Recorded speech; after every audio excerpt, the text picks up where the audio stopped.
atau belum, ya.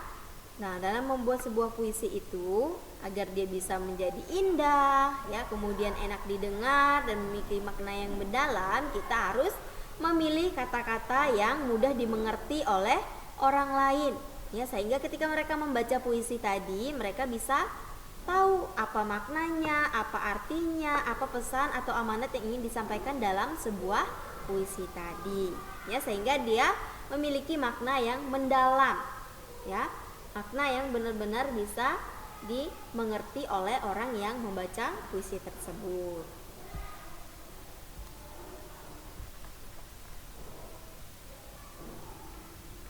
Nah, kemudian yang selanjutnya,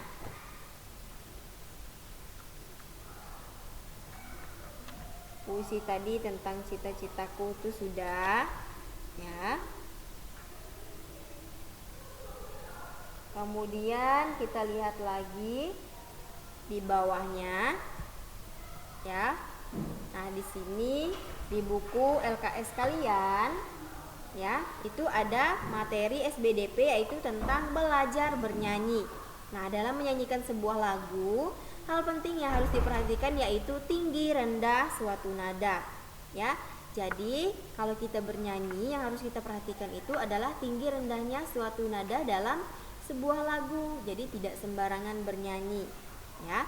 Kalau misalnya pada lagu dangdut itu kan misalnya terdapat cengkok-cengkok yang harus kita pelajari, di mana misalnya kita harus mengeluarkan nada tinggi, kemudian di mana kita harus mengeluarkan nada rendah. Nah, itu yang harus diperhatikan ketika kita menyanyikan sebuah lagu. Nah, seperti misalnya yang berhubungan dengan cita-cita kalian.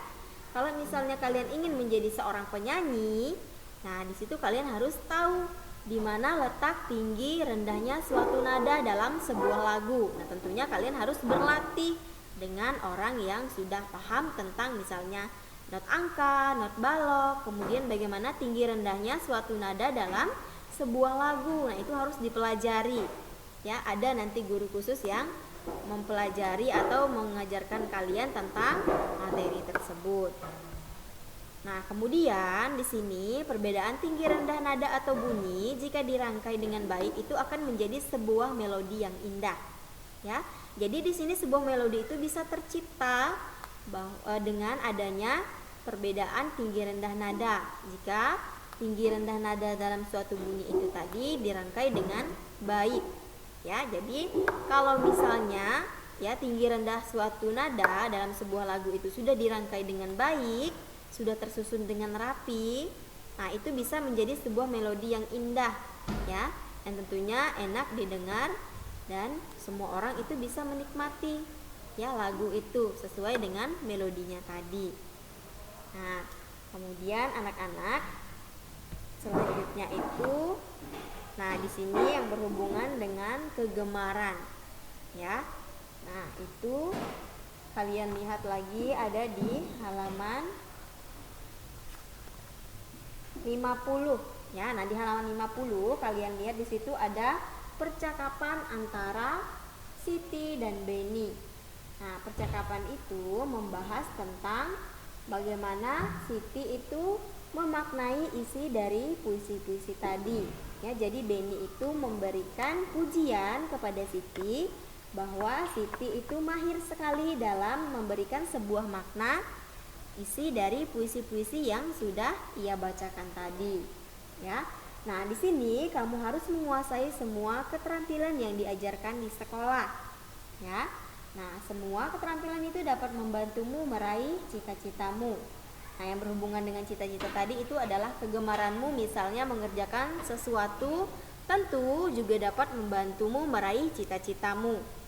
Nah, jika cita-citamu sesuai dengan kegemaranmu atau hobimu, maka ya besar kemungkinan bahwa cita-cita itu akan mudah kalian wujudkan atau mudah tercapai. Nah, seperti misalnya ya, Ibu ambil contoh, ada salah satu teman kalian yang bercita-cita ingin menjadi chef atau koki atau tukang masak, ya.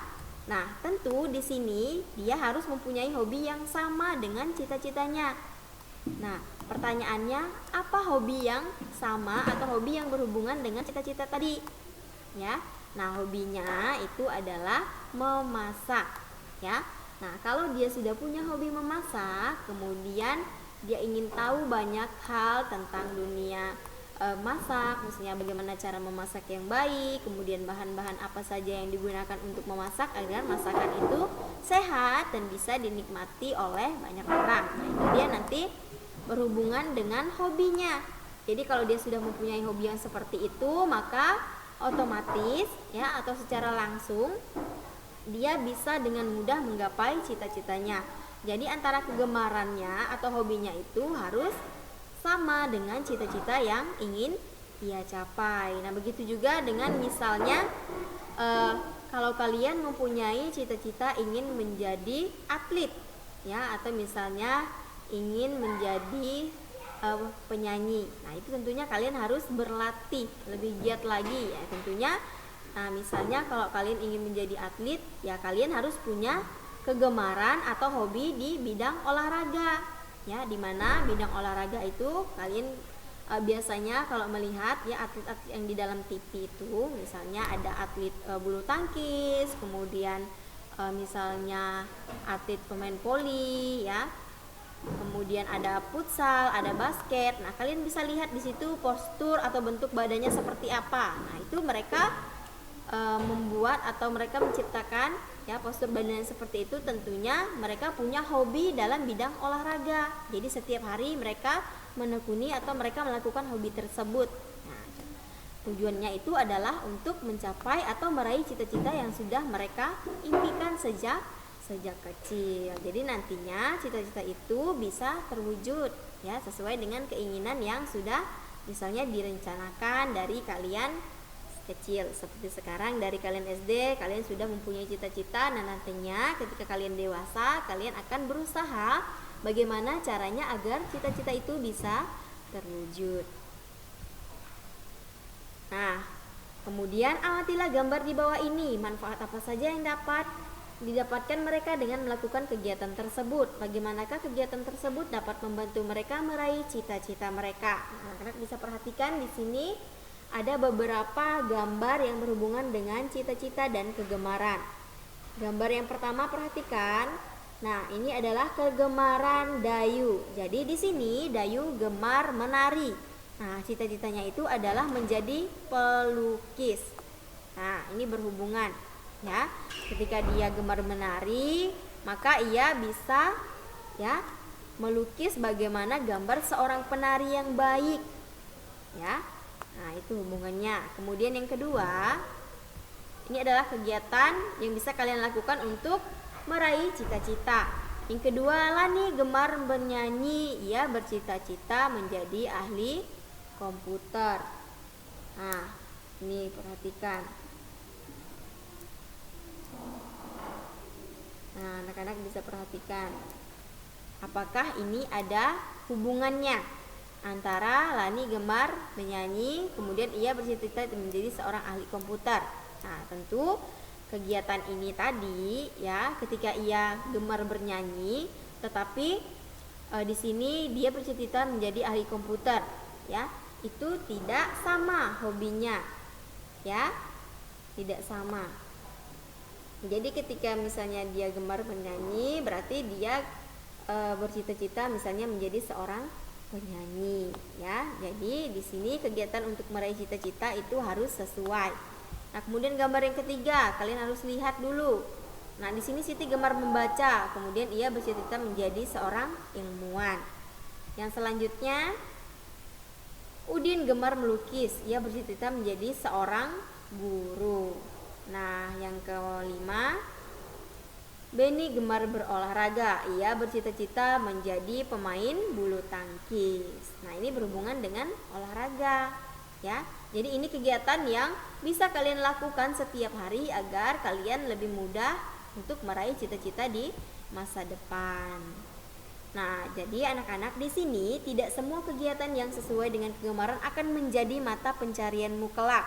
Nah, mata pencarian itu maksudnya pekerjaan. Ya, seperti yang kamu cita-citakan sejak kamu kecil seperti sekarang. Akan tetapi kegemaran melakukan kegiatan tertentu akan membantumu mencapai cita-citamu.